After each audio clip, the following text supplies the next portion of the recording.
কথাবার্তা বলতো? কথাবার্তা বলতো না। ম্যাডামের সাথে কি কি করতো, কি কি না করতো, কি কি বলতো, আমার মেয়ে আমাকে সব বলছে। মা তুমি একটু চুপ করে বসবা। হ্যাঁ আমি তোমাকে কি বলছি? আমি শুধু তোমাকে বলছি ম্যাডামরে নিয়ে একটু ঝগড়া হইছে। উফু, তুমি আর তোমার মা তো হাজার কথা বানায় বানায় বলার ওস্তাদ একদম। আচ্ছা খালাম্মারা, আপনারা দুইজন মিলে যদি এরভাবে ঝগড়া করেন তাহলে একটা মানুষ আপনাদের সাথে কিভাবে থাকবে? এই আপনি কে? আপনি কে? আপনি পাশের বাসার ভাবি, পাশের বাসার ভাবির মতো থাকবেন। যান এখান থেকে। শালা ভাবি, আমি আমার বাসায় গেলাম। আপনাদের এই ঝগড়া শোনার সময় আমার নাই। ভাইয়ের লাশ যখন নিয়ে আসবে আমি আবার নামবো। পাশের বাসার ভাবিরে নিয়ে পয়সা থাকতো সংসারের মধ্যে, এরা তোমার ব্যক্তিগত বিষয়ে কথা বলে। সারাদিন আমার ছেলের নামে তোমরা বুঝো। এই শুনেন, এই শুনেন, আপনি আমার মেয়েকে এইভাবে ধমকাতে পারেন না। আপনি সব সময় মেয়ের মাঝে আর ছেলের মাঝে থাকেন না। আসসালামু আলাইকুম। ওয়ালাইকুম আসসালাম। আচ্ছা, এটাই তো শোয়েব স্যারের বাড়ি, তাই না? জি, এটা শোয়েব স্যারের বাড়ি। ওনার লাশ নিয়ে আসতেছে, রাস্তায় আছে। শায়লা ম্যাডাম কি ভিতরে আছে? আছে, এতক্ষণ যাবত তার সাথেই বসেছিলাম, কিন্তু আর বসে থাকতে পারলাম না, উইঠা আসতে বাধ্য হইলাম। আচ্ছা আপনারাই কন্ত, একটা মানুষ মরে যাওয়ার পরে ওইখানে কি অন্য বিষয় নিয়ে ঝগড়া করা কি উচিত? না না না, একদম ঠিক না। এইরকমতেই আমার দোষ হয়ে গেছে। আমি হইলাম শায়লা বাবির সবচাইতে কাছের মানুষ। শায়লা বাবি আমার সাথে গল্প না করলে পেটের মতো হজমই হয় না। আর তার শাশুড়ি কয় আমি কে? আমি নাকি বাইরের মানুষ? থাক, আমি মন খারাপ করি না। মন খারাপ করবো না তো কি করবো?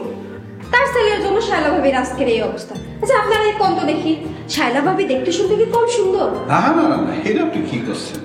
আমাকে শায়লা ম্যাডাম দেখতে তো ভারী সুন্দর। তাইলেই বুঝেন, ঘরের মধ্যে এত সুন্দরী একটা বউ রেখা অফিসের ম্যাডামের সাথে যে লটর পটর করা শুরু করছে। আর এইটা নিয়ে যত ঝামেলা। না না, এইটা করা একদম ঠিক হয়নি। আমি ভাবিরে এত কইরা বুঝাইছি, তারপরও ভাবি বাইরে টাইট দিয়ে রাখতে পারে না। আর এখন তার শাশুড়ি এসে বলে আমার ছেলের চরিত্র নিয়ে একটাও কথা বলবো না। আচ্ছা, এই যে আপনি যেই ম্যাডামের কথা করছেন, তারে কি আপনি কখনো দেখেছেন? নাম ঠিকানা বলতে পারবেন? না, ওনারে দেখিনি। তাই ওই খবিস মহিলারে যদি আমি পাইতাম তাহলে আমি তারে বুঝাই দিতাম অন্যের স্বামীর সাথে লটর পটর করার মজাটাই কি। আচ্ছা ঠিক আছে, আপনি উপরে যাচ্ছিলেন, যান।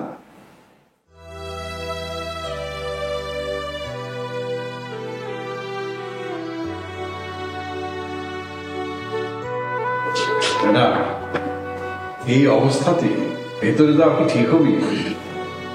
আমি শায়লার সাথে দেখা করতে চাই। চলেন।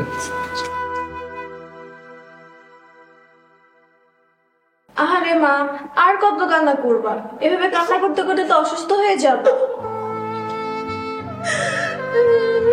আসসালামু আলাইকুম। আমরা ওই যে শোয়েব স্যারের অফিস থেকে আসছি। ভাইয়ার লাশ এখনো আনি নাই, আপনারা বসুন।